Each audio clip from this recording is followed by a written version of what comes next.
Hey guys! Tonight we're diving into a topic that's equal parts scandalous and scholarly, the intimate, confusing, and sometimes downright bizarre world of medieval sex.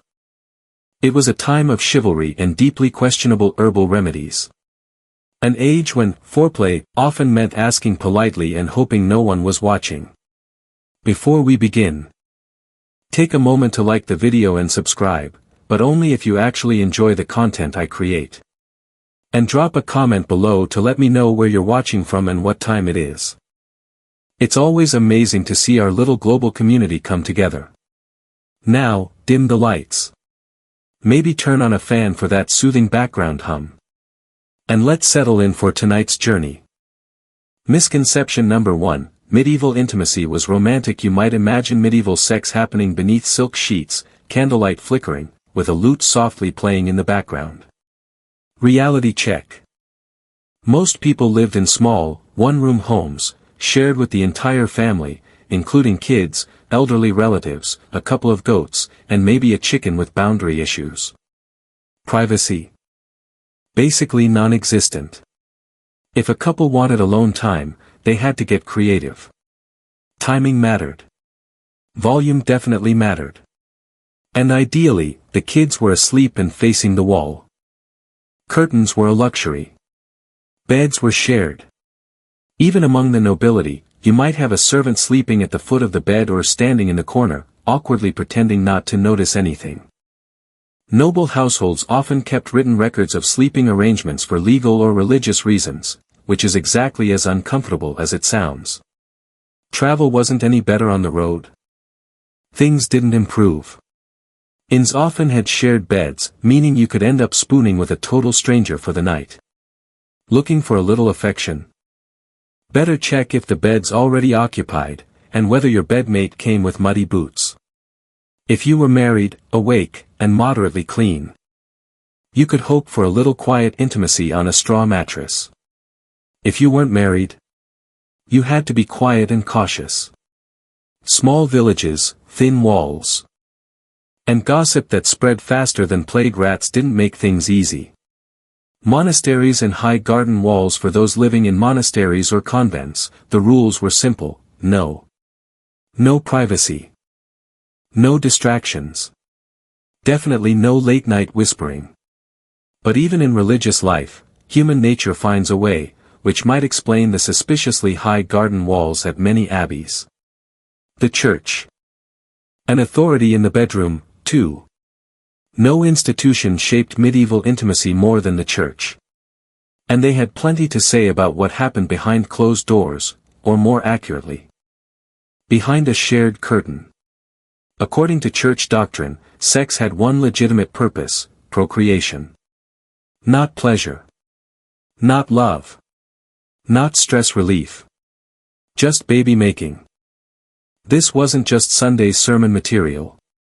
Bishops, theologians, and confessors wrote detailed guidelines on what was acceptable. Certain days were off limits. So were feast days, fast days, holy days. And, depending on the region, entire liturgical seasons. Want to get close during Lent? Nope. Advent?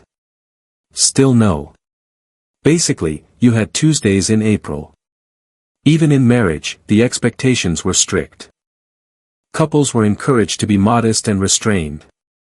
Affection was tolerated, but passion? That was pushing it.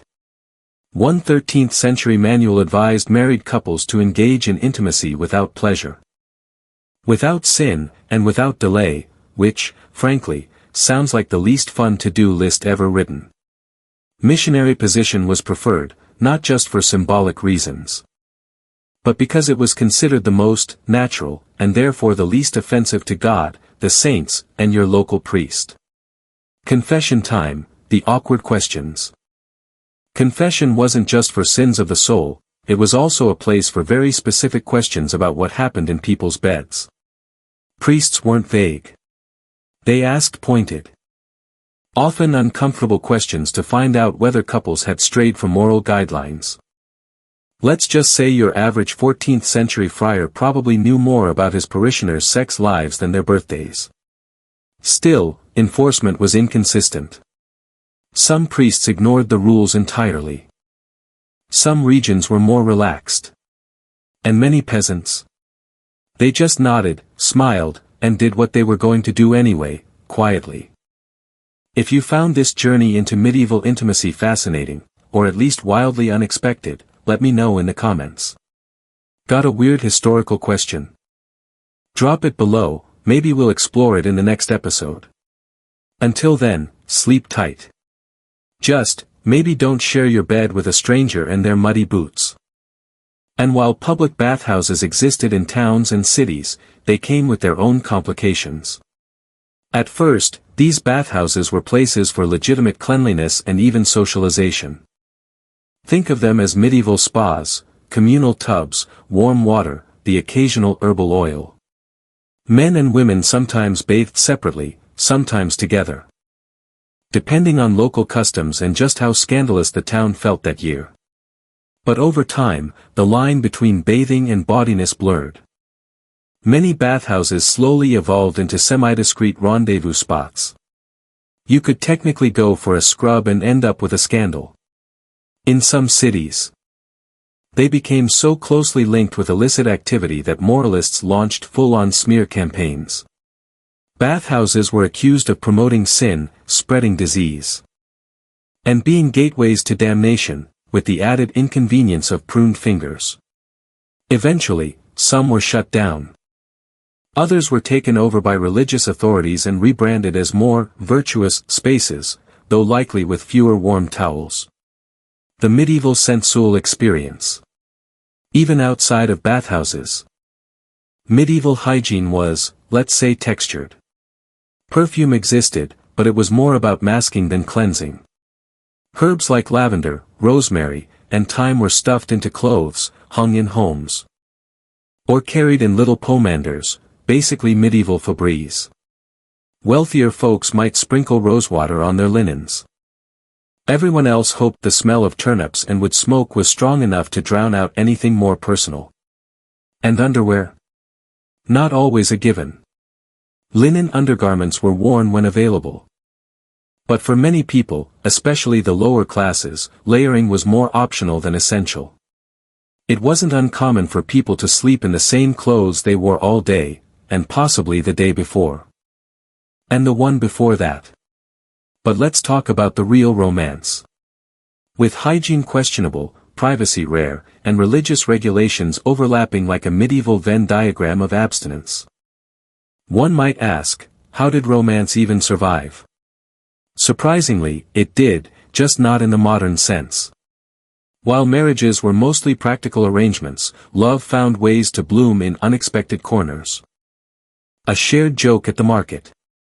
A quiet walk after Vespers. A letter penned in clumsy Latin, passed via a trusted sibling or an overly enthusiastic stable boy. Troubadours sang about unattainable love because, for many, love was unattainable, or at least highly inconvenient. And yet, affection did happen. Not every marriage was loveless. Some couples found companionship, warmth, even passion, though, hopefully not on a liturgical feast day. Others had secret romances that remained hidden from watchful eyes and even more watchful priests. In summary, medieval love was complicated to sum up medieval intimacy in one sentence. It was tender, transactional, rule-bound, deeply human, and occasionally interrupted by a goat. From forbidden feast days to improvised privacy and perfumed rosemary bundles. Love and lust in the Middle Ages had to fight for survival. And yet, they did. In field and forest, castle and cottage, behind barns and between the lines of confession, romance endured. Just don't believe everything you hear about chastity belts. Or that everyone was dirty, cold, and joyless. The truth is far messier, and far more interesting. Knightly brotherhoods were full of vows and affectionate language that, depending on the context, could either be interpreted as devout friendship or something far more intimate. In convents, women forged deeply emotional relationships, sometimes spiritual, sometimes romantic, and occasionally both. The boundaries were fluid, and while church authorities might pretend not to notice, the truth was often tucked quietly between the lines of illuminated manuscripts. There were even known terms in medieval Latin for these relationships. Words like amicitia specialis, special friendship, or soror amica, beloved sister, allowed for emotional closeness without necessarily triggering a theological inquisition. But if things became too public, or too physical, local clergy might intervene, usually with a stern lecture and a new set of living arrangements.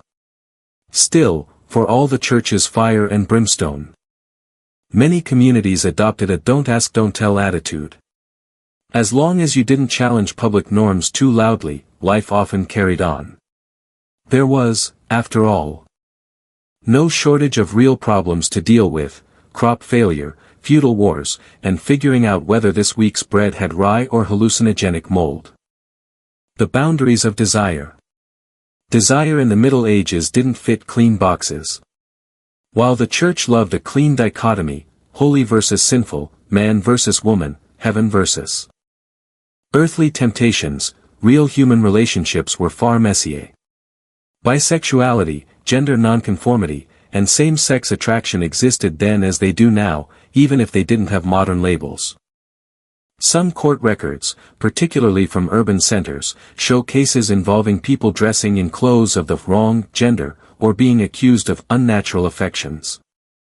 Punishments ranged from penance to public humiliation, depending on the era and the local temperament. But just as often, these individuals disappear quietly from the record, not because they stopped existing, but because the scribes simply stopped writing. Love in the margins. Not all medieval love stories made it into official chronicles. Most didn't.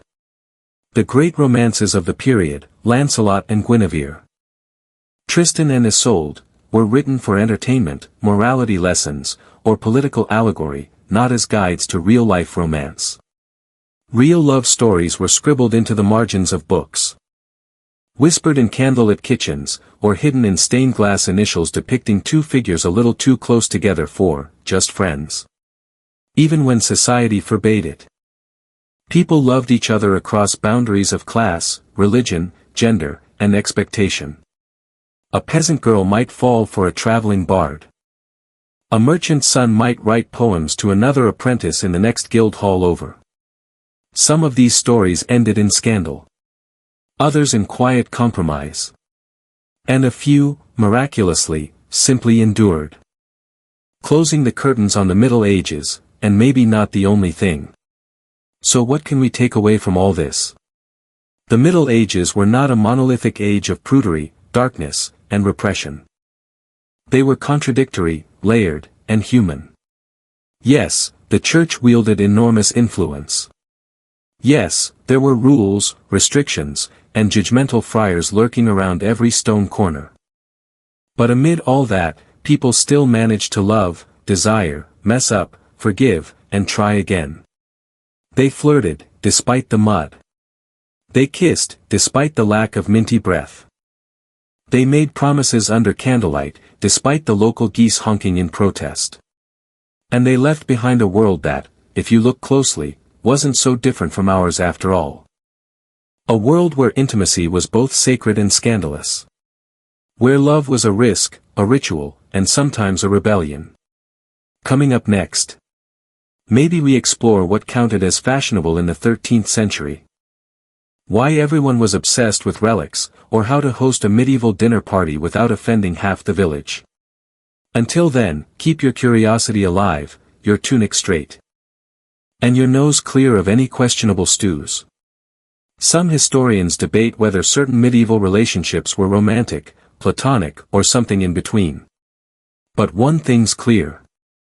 Feelings were involved, often expressed in poetry, secrecy, and allegory. The modern concept of sexual identity didn't exist back then. People didn't come out, they lived quietly, often coded. And always carefully. There were no pride parades, but there were saints, songs, stories, and intense pilgrimages made suspiciously in pairs. Adultery in medieval Europe was risky business, like juggling knives while handling a live chicken. It was loud, messy, and likely to end with someone losing pride, property, or both. It wasn't just seen as a moral failing, it was a social offense. Marriage wasn't only a holy sacrament but also a contract, a financial agreement, and often a strategic alliance. So, cheating didn't just break hearts, it disrupted inheritances, dowries, and the delicate balance of village gossip. For women, the stakes were much higher. A married woman caught in an affair might face public humiliation, lose her dowry rights, be forced into penance, or even exiled, especially if there was proof. Noblewomen could be imprisoned, divorced, or quietly removed from court. Think less scarlet letter and more scarlet exit. Men, on the other hand, often got away with more.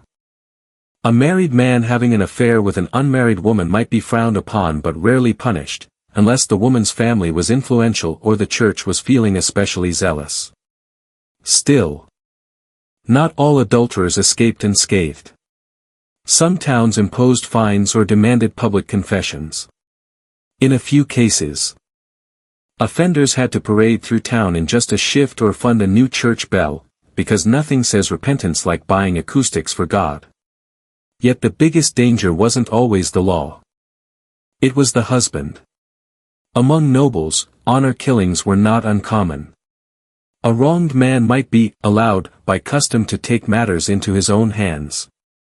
And how far he could go depended largely on his title and how many swords he owned. Among the wealthy, infidelity could spark scandals, annulments, or decade-long family feuds. Among peasants, the fallout was more practical, a fine, a goat, and permanent infamy in village gossip.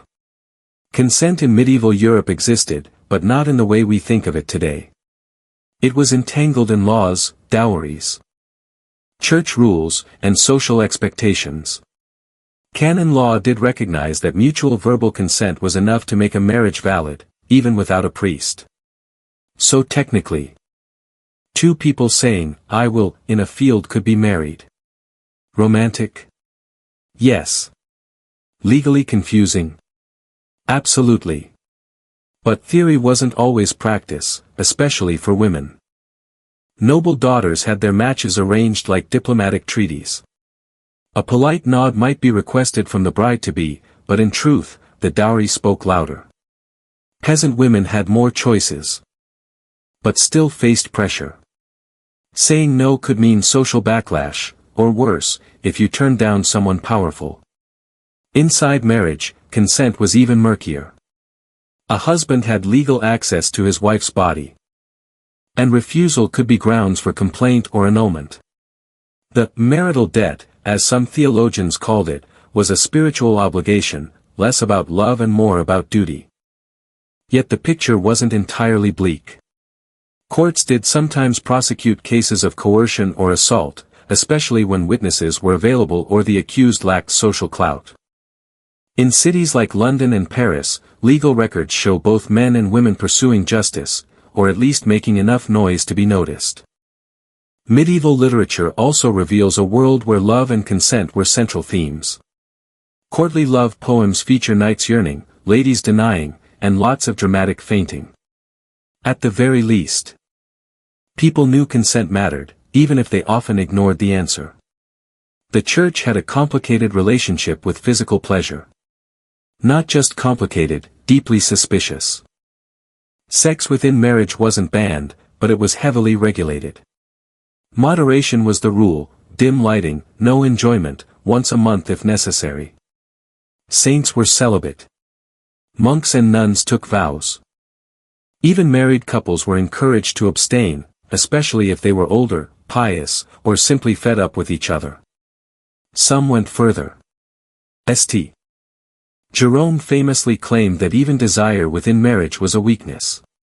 Marital sex was acceptable only for reproduction, not for fun or connection. Priests were even told to ask if couples had been too lustful, yes, even with their own spouse. Imagine the silence in those confessionals. Still, people lived their lives. Peasants, merchants, and nobles alike often nodded politely at church teachings and then ignored them. After a long day working fields or managing a manor, a little affection was more comforting than sinful. For the especially devout, celibate marriages were celebrated. These couples lived and prayed together, seeing physical abstinence as a holy virtue, if not a practical one. So, with all this, arranged marriages, public punishments, herbal birth control, and bath-related suspicions, did people still fall in love? Absolutely. Awkwardly, passionately, and sometimes even happily. Peasants courted in fields, whispering sweet nothings over turnips. Nobles exchanged secret glances and verses during banquets while pretending to care about hawking. Monks and nuns wrote letters so full of longing that scholars still debate their true intent. Medieval stories are brimming with romance. Troubadours sang of unreachable ladies and noble suffering. Courtly love was all about yearning, usually for someone off-limits. But longing makes the best lyrics. Some couples truly did marry for love. Records show peasants eloping. Nobles defying their families, and parents groaning at broken dowry deals. The church even required verbal consent from both bride and groom, though that consent might be delivered while holding a goose and side-eyeing an angry uncle. And once married, many couples formed real partnerships. They worked side by side, raised children, endured plagues, and tackled taxes together, basically the medieval version of a romantic getaway. Letters between spouses reveal genuine affection, worry, and loyalty. Even widows and widowers sometimes remarried for companionship rather than politics, choosing love in later life. Because no matter the rules, the risks, or the rituals, people wanted to be loved. Ideally before curfew. And definitely not during Lent. It wasn't pessimism. It was preparation. Marcus Aurelius believed that by anticipating hardship, he could face it with steadiness, not fear. To him, the misdeeds of others weren't personal insults, but reflections of their ignorance. His duty wasn't to control others, it was to master himself. He often reminded himself, you could die tomorrow. You could die today. So act now, not with panic, but with purpose. That wasn't despair. That was clarity. Despite commanding legions and managing an empire, Marcus was deeply focused on his inner life. He believed that even in the midst of chaos, one could remain untouched, so long as the mind stayed anchored in reason and virtue. He rarely indulged in cruelty. He rejected luxury. And though he didn't always live up to Stoic ideals, who could? He returned to them like a sailor to a compass in a storm. Marcus didn't invent Stoicism. But in many ways, he lived it more visibly than anyone before him. He showed that Stoicism wasn't just for philosophers in robes or ascetic monks, it was for anyone, even the most powerful man on earth, seeking to carry peace into the battlefield of life. But after Marcus's death in 180 CE, the flame of Stoicism began to dim. It didn't vanish, but it faded. The fade of a philosophy. The philosophy that once stood at the heart of Roman intellectual life quietly receded. Politics played a part. Marcus's son Commodus inherited the empire and seemed bent on destroying every Stoic virtue his father upheld. Where Marcus lived with wisdom and restraint, Commodus embraced vanity and excess. The Roman court became a spectacle. Philosophy had no place in the drama. At the same time, a new force was rising, Christianity. As it spread through the empire and became the state religion, its theology, rituals, and worldview began to displace the ancient schools. Stoicism preached self-reliance, Christianity emphasized divine grace. Stoicism taught acceptance of fate. Christianity offered redemption and the will of God. Though not always in conflict, many early Christian thinkers saw Stoicism as noble, but ultimately pagan. Admirable, yet incomplete. Still, Stoicism didn't disappear. Its essence quietly migrated, infusing early Christian thought. Church fathers like Augustine, though critical of Stoic pride, respected its moral rigor. Monastic traditions, especially among ascetics, borrowed from Stoic discipline, silence, simplicity, denial of luxury, and constant self-examination, practices that would feel right at home in the works of Epictetus or Seneca. During the medieval period, Stoicism became a background philosophy. Respected, quoted, but rarely lived. No longer a street philosophy, it became a whisper in the margins, preserved by scribes, theologians, and the occasional curious mind. And yet, survival sometimes matters more than success. Because when the winds shifted, during the Renaissance and Enlightenment, Stoicism was still there, ready to rise. The modern revival. After centuries underground, Stoicism bloomed again when the modern world needed it most. Its comeback wasn't heralded with scrolls or sermons, but with blogs, books, and podcasts.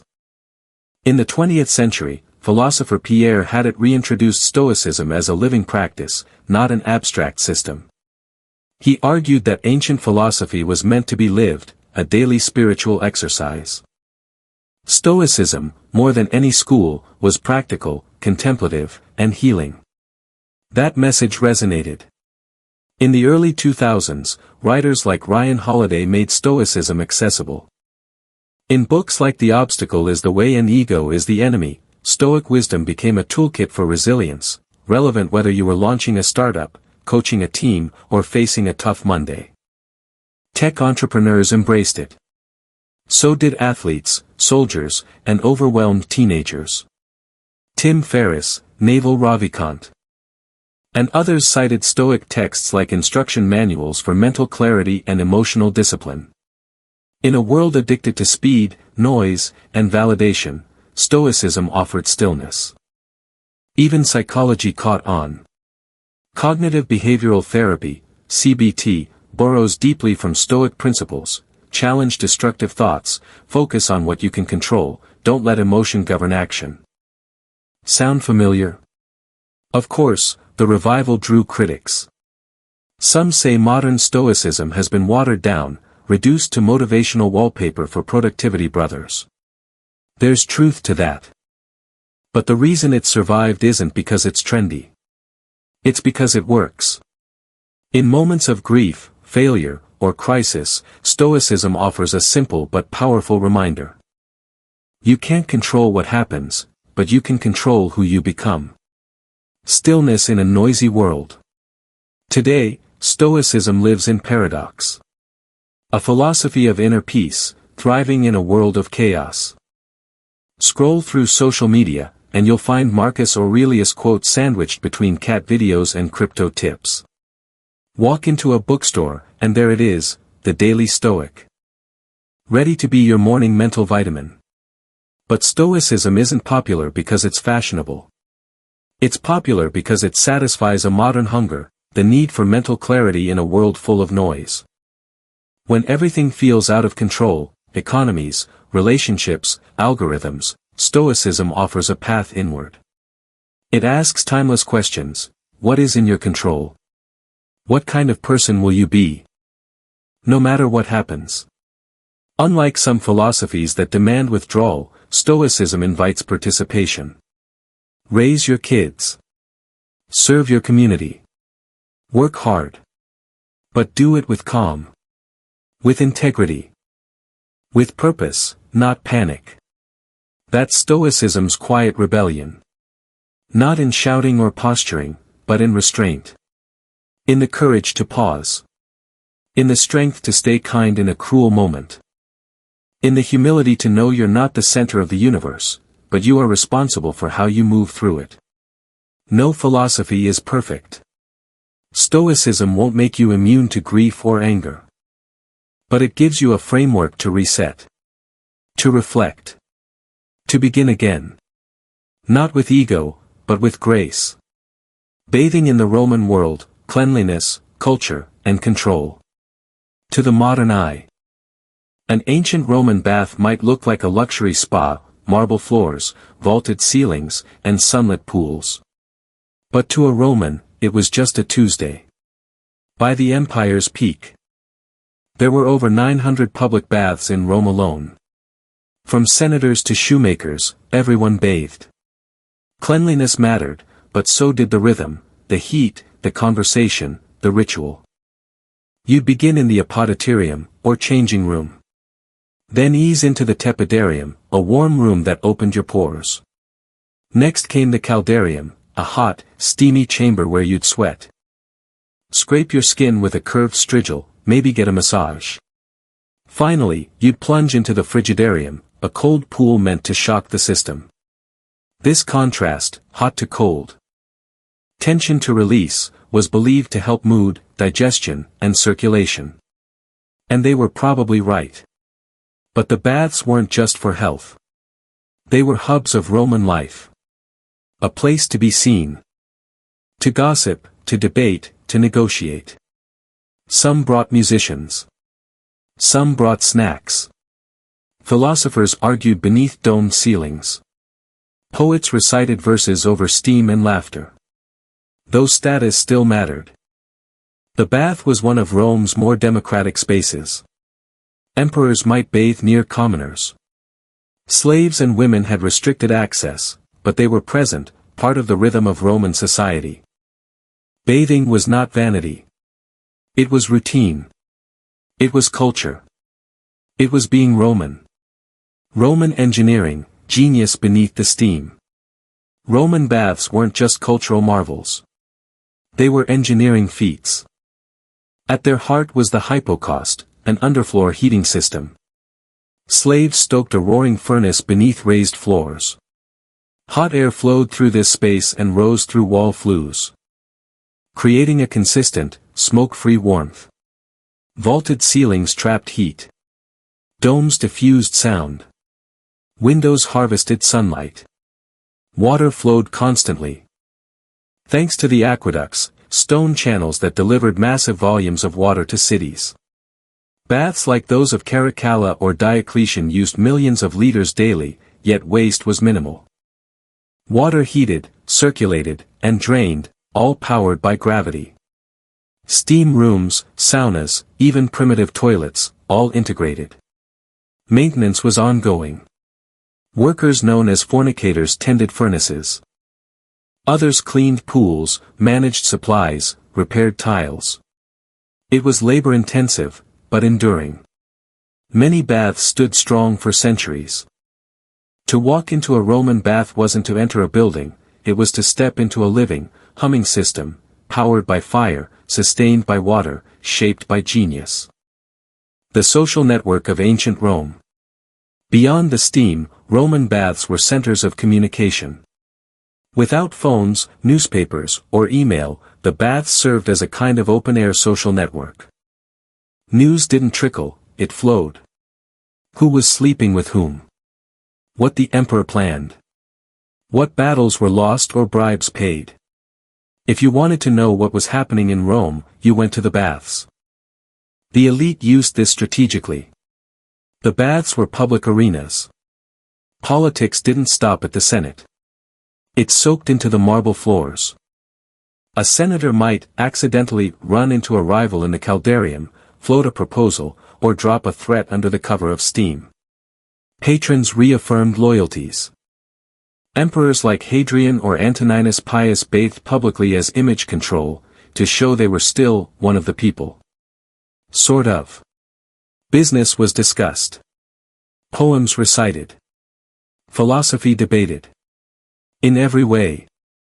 The Roman bath wasn't just a place of cleansing, it was a stage. A whispering gallery. A ritual of rhythm, reflection, and shared humanity. But even in ruin, the Roman bathhouses never fully disappeared. Their broken columns and silent pools became monuments to a lost world, echoes of steam, laughter, and empire embedded in stone. Travelers of later centuries wandered through these remains with awe, imagining the voices that once bounced off marble walls or the warm water that once soothed tired bodies. Artists painted them. Poets lamented them. And engineers studied them. In time, their influence reawakened. The Renaissance, with its reverence for antiquity, saw architects revive the symmetrical layouts and vaulted chambers of Roman baths in new civic buildings. Scholars rediscovered ancient texts on medicine, hygiene, and architecture, and slowly, Europe remembered what Rome had long understood, that public health and public beauty could, and should, exist together. This legacy lived on in places like Bath, England, where the ancient springs were reimagined as elegant spas, or in Baden-Baden, Germany, where emperors of a new age came to soak in imperial style. The very idea of the modern wellness center, with its saunas, cold plunges, massages, and lounges, traces its lineage back to the Thermae. And in another way, the Roman bath lives on in our daily routines. The concept that health is more than just the absence of illness, that it involves physical exertion, mental clarity, communal experience, and ritual care, was Roman before it was modern. We might not scrape our skin with strigils or debate Stoic philosophy in the tepidarium, but the spirit is familiar, to sweat, to reflect, to connect, and to emerge restored. So the next time you step into a steam room, plunge into cold water, or wrap yourself in a towel after a long workout, imagine for a moment marble underfoot, mosaics above, and voices swirling through domed ceilings. You're not just recovering, you're taking part in a 2,000-year-old tradition. In ancient Egypt, medicine was more than a science, it was a sacred art, woven into the fabric of daily life, religion, and the cosmic order. Healing wasn't confined to laboratories but took place in temples, homes, and the domain of the gods. The Egyptians believed illness could arise not only from injury or infection but also from divine displeasure, malevolent spirits, or disruptions in Ma'at, the universal balance of order and justice. Physicians, known as SWNW, often worked side by side with priests and magicians, blending empirical observation with spiritual intervention. Temples like those dedicated to Imhotep, the architect, physician, and later deified healer, served as centers for both treatment and divine consultation. There, patients might sleep overnight hoping for dream-based diagnoses, a practice known as incubation. Medical training was rigorous.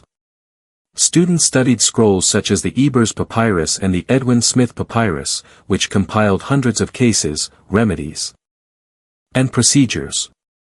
These texts show a deep understanding of symptoms and treatments, from wound suturing to dental care, while also incorporating spells, charms, and ritual incantations. The Egyptians saw no contradiction in this fusion of medicine and magic. Healing the body meant healing the spirit, too. Diagnosis was rooted in observation. Physicians examined patients' appearance, posture, breath, pulse, and even bodily waste to understand internal conditions. They believed the heart was the center of a system of channels, like irrigation canals, carrying air, blood, and spirit. A weak or irregular pulse suggested a blocked channel, which could call for physical remedies, spiritual intervention, or both. Their pharmacopoeia was vast. Remedies included herbs, minerals, animal products, and oils. Honey, prized for its antibacterial qualities, was used on wounds.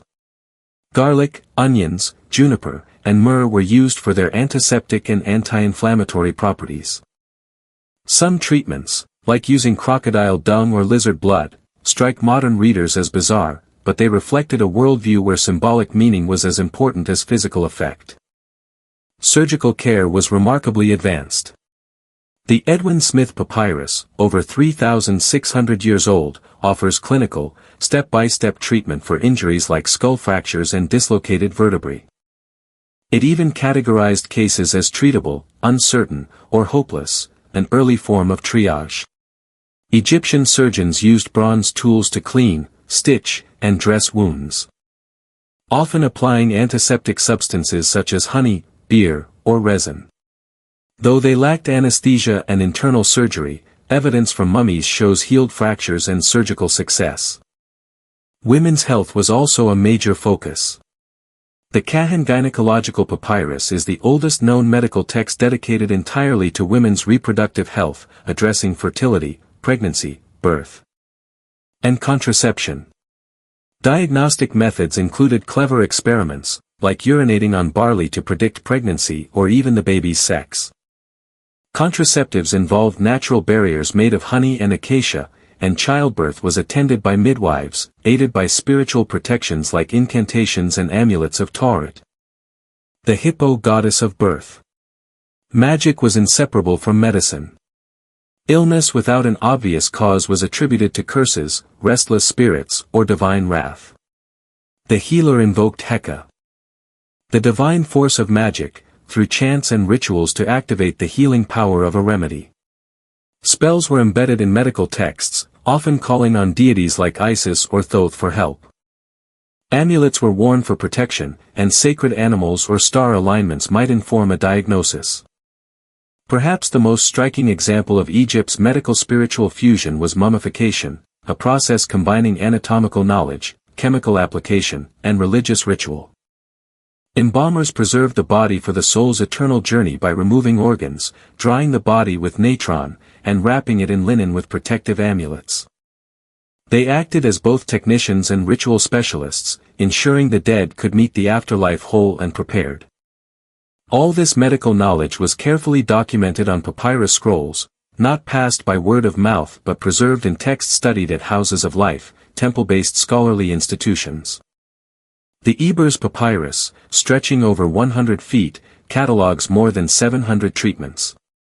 The Edwin Smith Papyrus reads like a battlefield surgeon's manual. The Kahan Papyrus reveals gynecological insight far ahead of its time.